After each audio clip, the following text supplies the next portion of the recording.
Good evening, and I apologize for being late. We just got in from Albany. It's a difficult trip down.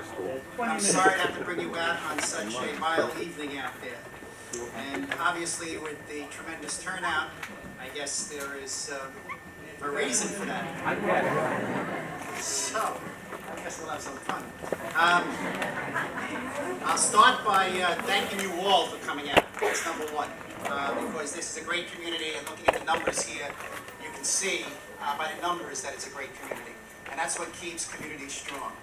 I want to thank my colleague, Lou Fiddler from the City Council for being here, and I want to, also some of my colleagues are represented here from Assemblyman Mizell, I guess, is represented, and good Congressman is represented, Weinstein, and Assemblywoman Weinstein. Anthony Weeder's representative is here as well. Julie Spiegel, our Parks Commissioner, is here, and Curtin Bray, the Deputy Commissioner of DOT, and Victor Asua, the Highway Design, as well as the 6-1 Precinct, Sergeant Brennan, and of course all of the leaders from the community, from Denise Williams, from... Where's the fire department? The fire department is the only one missing. They're here. Garrison Beach Cares, CB Chair Teresa Savo is here. Many of the community board members from 15. Principal 277, Gene Fish, where are you? Thank you for opening your building today. Thank you very, very much.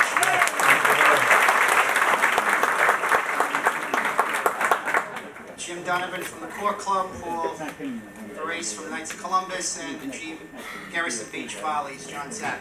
Thank you.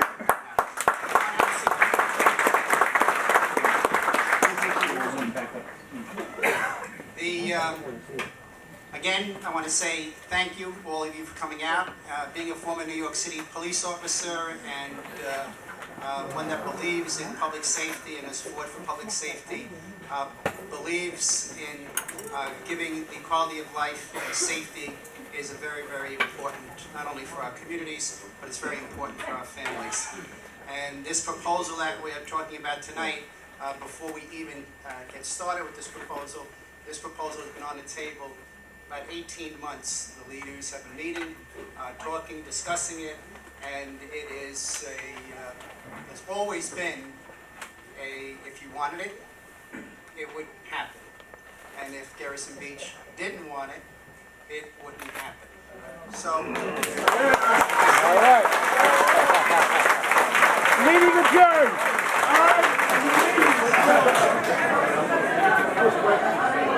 No reason to leave yet. You should understand when you're turning down, if you turn it down. Okay? This is an open street. It's a beautiful street. It's a beautiful neighborhood. Unfortunately, when you have a wide avenue, you have the tendency for people to want to speed.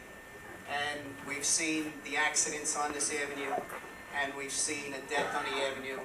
And what arose from that was an opportunity to set up a pattern that would reduce the speed and to reduce accidents here in Garrison Beach.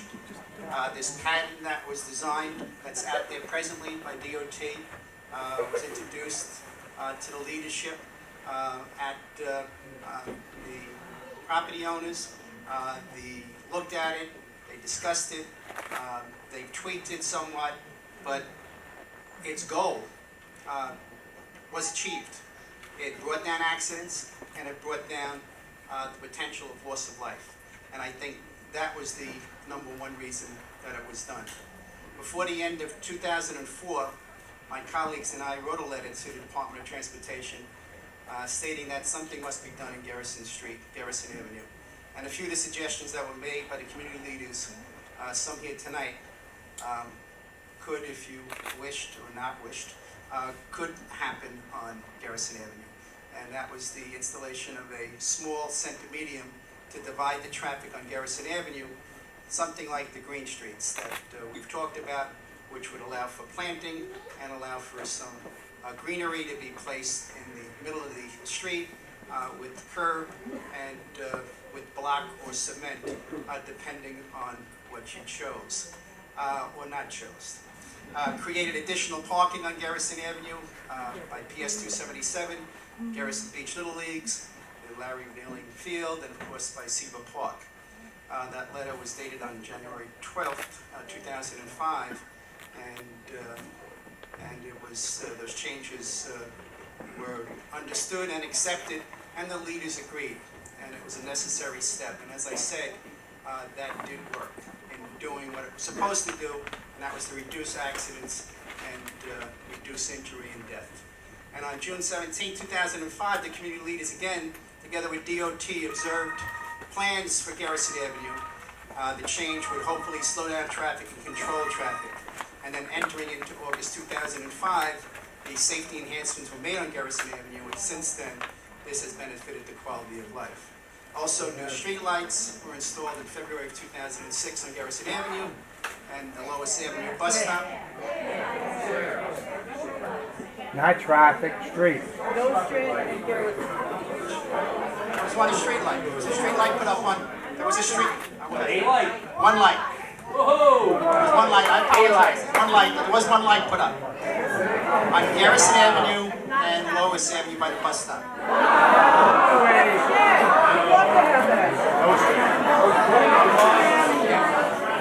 I'm talking about overhead lighting, not street, I'm sorry. Not traffic lighting. The traffic lights that we're looking to get are directly outside this building of the block. That is a light that we've been trying to get for some time, and because of the traffic patterns, we have been turned down. Now, by changing the road patterns from 2-lane in each direction to 1 lane in each direction, that changes the warrant, and we've put out a request to see if we can get that light done. Again, working with DOT and have that installed. That is very, very important to all of us. I'm talking about lighting up over the streets, and specifically requested, I believe, from Mike Taylor and those are the sidewalks on the park side, and of course lighting on the park side, which we're looking at. But that was not part of this in 2006. Also in Seaburn, Lois, between Bartlett and Cypress, and outside the library between Florence and Everett, and Devon, and Channel and Devon. There were lights put up, over lights. On June 28, 2006, I held a town hall meeting, and the Green Streets Committee was formed. The Green Streets Committee is almost met monthly to devise a plan that would work for Garrison residents. They met with DOT, and ladies and gentlemen, whether you like it or not, the staff from the Department of Transportation did an awful lot of work working on this. I'd like to give them a round of applause because they are, Volunteer committee. as well as the Parks Department in their work in helping to work with us as well. Thank you, Julie Stiegel, for being here. Vice plan, Garrison area resident DOT tried to work out the plan acceptable to the laws DOT. On January 2007, the plans were presented to the committee by the Department of Transportation. The committee asked the DOT to adjust the plans before they were brought to the community. They were asked to bring 3-point perspective rendering before the committee at a meeting. After 18 months of the Green Street meetings, the committee and the Department of Transportation have come up with a plan that warrants safety and traffic control for the residents.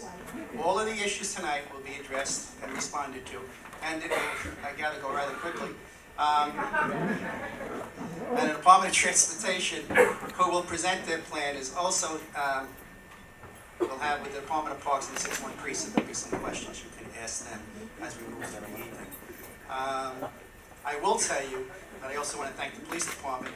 They gave me numbers here today that 2003, I mean, we have numbers that